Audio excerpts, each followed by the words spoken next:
محمد رسول الله. إن الحمد لله نحمده ونستعينه ونستغفره ونعوذ بالله من شرور أنفسنا وسيئات أعمالنا، من يهد الله فلا مضل له ومن يضلل فلا هادي له، وأشهد أن لا إله إلا الله وحده لا شريك له، وأشهد أن محمدا عبده ورسوله. أما بعد، فإن أصدق الحديث كتاب الله تعالى، وخير الهدي هدي محمد صلى الله عليه وسلم، وشر الأمور محدثاتها، وكل محدثة بدعة، وكل بدعة ضلالة، وكل ضلالة في النار. Falënderimet I takojnë Allahut të madhruar, atë e falenderojmë prej Tij ndihmë dhe falje kërkojmë, atë që udhëzon Allahu nuk ka kush që e humb, dhe atë që Allahu e lën e humbja nuk ka kush që udhëzon. Dëshmojmë se nuk ka të adhuruar me të drejtë përveç Allahut, dhe dëshmojmë se Muhamedi sallallahu alaihi wasallam është robi dhe I dërguari I Tij. Të nderuar vëllezër, është dëshmu varësia e njeriut për Allahun fuqiplot. Njeriu si krijesë është shumë e dobët, shumë e kufizume, megjithatë Allahu I madhruar I plotson të gjitha ato dobësi dhe mangësi të njeriut me ofertat e begatshme të cilat ja ofron Allahu I madhruar njeriut. Thot Allahu në Kur'anin famadh: Ja ayuhan nasu antumul fuqara'u ila Allahi wallahu huwal ghaniyyul hamid. O ju njerëz, ju jeni shumë të varur prej Allahut, ju jeni shumë të varfër, ju shumë keni nevojë për Allahun, ndërsa Allahu është I gjithë pushtetshëm edhe I mjaftueshëm. Dhe duke qenë kjo punë kështu, njeriu ka nevojë për një vetdije të shtuar lidhur me mundësitë e shumta që Allahu I madhruar I ja jep, që kjo krijesë e dobët ti plotsoj edhe ti kompenzoj të gjitha ato dobësi dhe mangësi nëpërmjet mirësisë, mëshirës edhe ofertës së begatshme të Allahut fuqiplot. Dhe Allahu padyshim që njeriun e ka bërë epiqendër të ekzistencës, e ka mjaftu pothuajse më mirë se të gjitha krijesat tjera. Jemi dëshmitar se njeriu jeton me komoditet më të madh se të gjitha krijesat, edhe pse mundësitë I ka më të kufizume. Ndërsa e gjithë kjo, nëse e ka një mesazhi I saj do të ishte që njeriu të mos brengoset shumë për mbijetesë fizike, nga se atë në një farë mënyrë edhe e ka të garantuar, por më tepër se çdo gjë tjetër, le të ketë brengën për lidhjen e tij me Allahun fuqiplot, sa po e mban në funksion. Ajo lidhje padyshim që duhet me vazhdu me qenë e pashkputur, dhe vazhdimësia e saj është e kushtëzuar me vazhdimësinë e jetës njerëzore. Në atë lidhje me Allahun fuqiplot, në atë përulje dhe nënshtrim ndaj Allahut fuqiplot nuk ka pushim, nuk ka ndërprerje, nuk ka pensionim. Allahu I madhruar thot: "Wa'bud rabbaka hatta ya'tiyaka al-yaqin", dhe Zotin tënd të adhuroje derisa të vijë vdekja. Nëse ajo është synimi dhe destinimi përfundimtar në aspektin kohor, atëherë ajo I përfshin të gjitha ditët dhe çastet e jetës njerëzore. Dhe gjatë kësaj jete Allahu I madhruar padyshim që ka kërkuar prej njeriut veprime të caktuara, ato janë të mundshme, për shkak se Allahu s'ka kërkuar asgjë që njeriu s'mundet me e përmbush. Pastaj janë të natyrshme se përputhen shumë edhe I bojnë shumë dobi njeriut si qenje edhe si krijesë, dhe njëkohësisht shpërblimi për to është shumë I madh.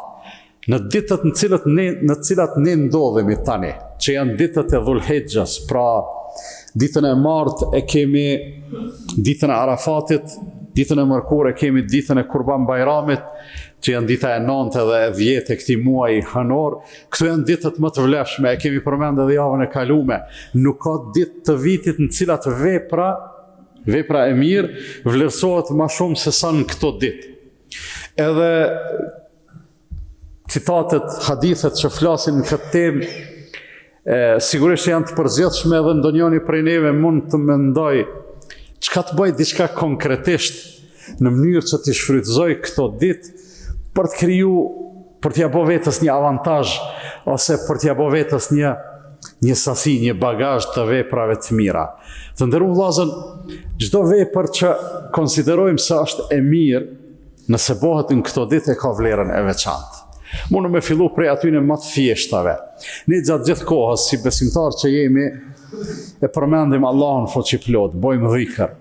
Dhikri e ka një specifik interesante. Është vepra më e lehtë që njeriu mundet me e bë, po njëkohësisht është vepra më me vlerë që njeriu mundet me e bë. Edhe e kollajshme, edhe me shumë përfitime. E në këto ditë është mirë që me e shpeshtu dhikrin edhe ma shumë se në ditët e rëndomta. Çka me thonë? Me ra shahadet, me thonë la ilaha illallah, Muhammedur Rasulullah, me thonë subhanallah, me thonë elhamdulillah, me thonë Allahu Akbar, me kërku fali për Allahut fuqiplot, astaghfirullah wa atubu ilej, me dërgu salavat për pejgamberin sallallahu alaihi wasallam. Të gjitha këto, edhe dhikret tjera të ngjashme që eventualisht mundemi me u shërby edhe me mjetë ndihmëse. Mundemi me u shërby me libra e me broshurat ndryshme, ose mundemi me u shërby me aplikacionet të teknologjisë tash, për me bo lutje të ndryshme, të cilat padyshim që do të na gjinden, të cilave padyshim që do t'ju aushojmë hajrin, prej momentit që i themi edhe i shqiptojmë, e deri në momentin e daljes para Allahut fuqiplot. Ne nganjëherë mendojmë se kur e lusim Allahun fuqiplot, mendojmë se më e mira do të ishte çajt na përgjigjet në çast. Ndërsa duke qenë se Allahu është i gjithdijshëm, dhe duke qenë se Allahu din edhe ne nuk dim, duhet jemi të bindur se zgjedhja e Allahut është më e mirë për neve se dëshira jo. Dhe nëse për një nevojë tonë, nëse për një dëshirë tonë ne lutemi 10 herë ose 100 herë, kjo është më mirë se sa ajo dëshirë të na plotësohej qysh në lutjen edhe në kërkesën e parë. Për arsye se kemi bë angazhim të shumë fisht, për cilin padyshim se nuk do të mbetemi pash problem. Të nderuar vëllezër, ata besimtarët e gjeneratave të hershme, e sidomos dietarët prej tyne, i kanë shfrytzu këto 10 ditë me seriozitet. S'kan bën ai farë vepre kush e di çfarë, por i kanë shfrytzu edhe i kanë çastin e kanë pas serioze ndaj tyne, e njëri prej tyne thotë kështu: krejt dëshirat, kërkesat, nevojat, planet, ëndrat, që i kom pas, thot krejti i kom menu mirë, i kom strukturu mirë në mendjen time, por i kom lënë që me u lut për to, me e lut Allahun e madhruar për to në ditën e Arafatit, që është nota e Bajramit. Edhe kur themi dita e Arafatit, po e përmendim fjalën Arafat veç për me identifiku se për cilën ditë bëhet fjala, nuk kisha pas qef dikush me kuptu se kjo vlen veç për haxhilerët që dalin në Arafat atë ditë. Jo. Dita e Arafatit është nata e Kurban Bajramit. Oferta e kësaj nate dhe begatia e kësaj dite është në prandorës së secilit besimtar pavarësisht ku ndodhet ai.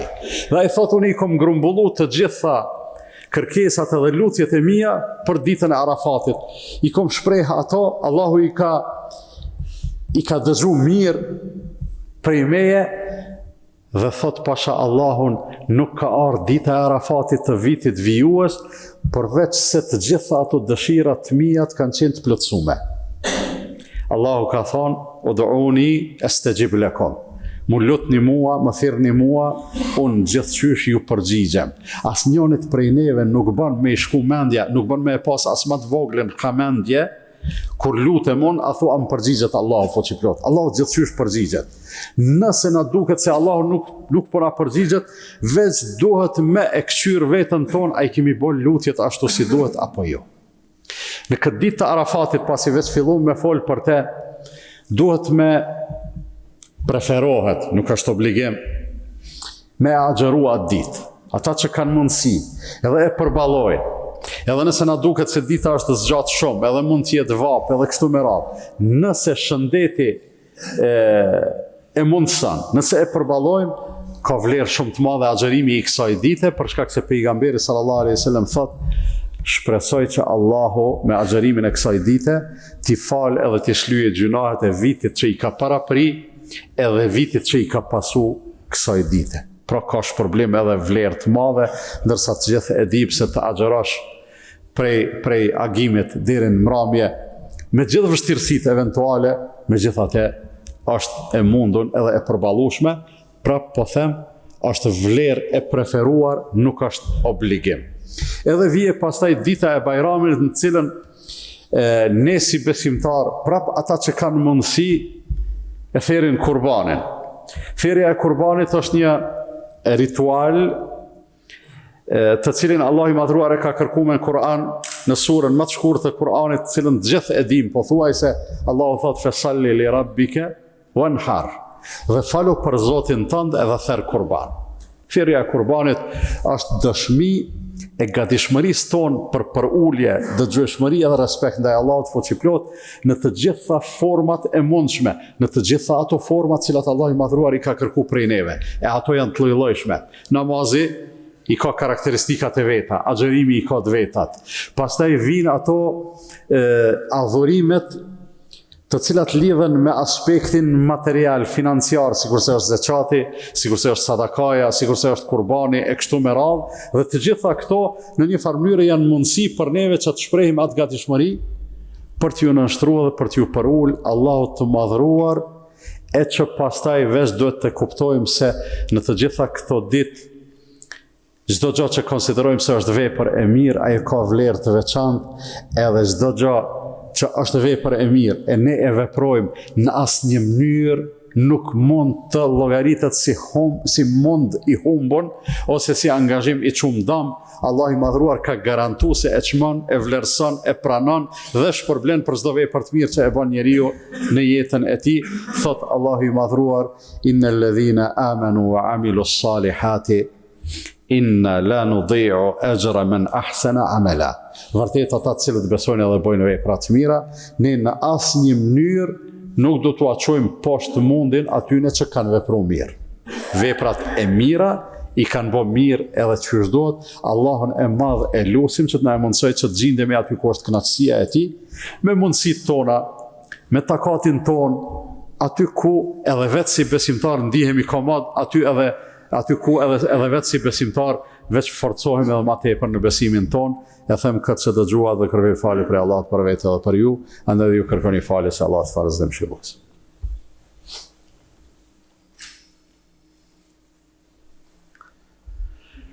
Elhamdulillah, wassalatu wassalamu ala rasulillah. Madhrimi Allahut fuqiplot është një prej punëve kryesore që besimtari mundet me e jetësu në jetën e tij. Ai madhrim arrihet me fjalë, me dhikr që e përmendëm, arrihet me qëndrime, arrihet me veprime, sikurse është ibadeti, po mbi të gjitha zanafillën e ka në zemrat tona. Secili në zemrën e vet do të me e pas një përjetim të atij autoriteti, të asaj madhështie të Allahut fuqiplot. E pastaj vinë edhe rastet e caktuara kur në praktik njeriu ka mundësi me e shpreh madhrimin ndaj Allahut fuqiplot. Transmetohet prej disa sahabeve, shokëve të pejgamberit sallallahu alaihi wasallam, që në ditët e Dhulhijhes ata dilnin në përtregje edhe në përvend tubime të njerëzve, përziheshin me njerëz dhe u akujtonin dhikrin edhe përmendjen e Allahut, thonin La ilaha illallah, ose subhanallah, ose Allahu akbar, ose elhamdulillah, ose kështu me radhë. Edhe ne kemi nevojë të paktën në familjet tona, t'u kujtojmë familjarëve tonë rëndësinë e veprave të mira dhe rëndësinë e përmendjes së Allahut, për arsye se ajo shtëpi dhe ajo familje ku përmendet Allahu, në atë shtëpi dhe në atë familje ka gjallëri. Po përveç gjallërisë aty ka bereqet edhe harmoni. Në të vërtetë ne të nderuar vëllezër, atë shumë na begaton i madhi Zot. Sa që na jep gjana të cilat ne nganjëherë për shkak se i posedojmë për një kohë të gjatë, jetojmë me to për një kohë të gjatë, mbas edhe mund të mos ja u dim vlerën. Nganjëherë mashtrohemi duke pa saltanate të dunjas, duke pa njerëzit çfarë kapitali kanë bë, çfarë pasunie kanë bë, edhe sikur e nënvlerësojmë atë që ne e kemi, e që në të vërtetë plot gjana të cilat ne i kemi nuk blehen me parë. Shëndeti nuk blehet me parë, siguria dhe rehatia nuk blehet me parë, harmonia familjare nuk blehet me parë, ftyra nuk blehet me parë. Të gjitha këto pra janë begati që Allah na jep, ne i shfrytëzojmë, jetojmë me to, mirë po nganjëherë kemi nevojë t'ia kujtojmë vetes se sa të mira janë, jo për diçka tjetër, thjesht për të qenë falëndërues edhe mirënjohës ndaj Allahut fuqiplot.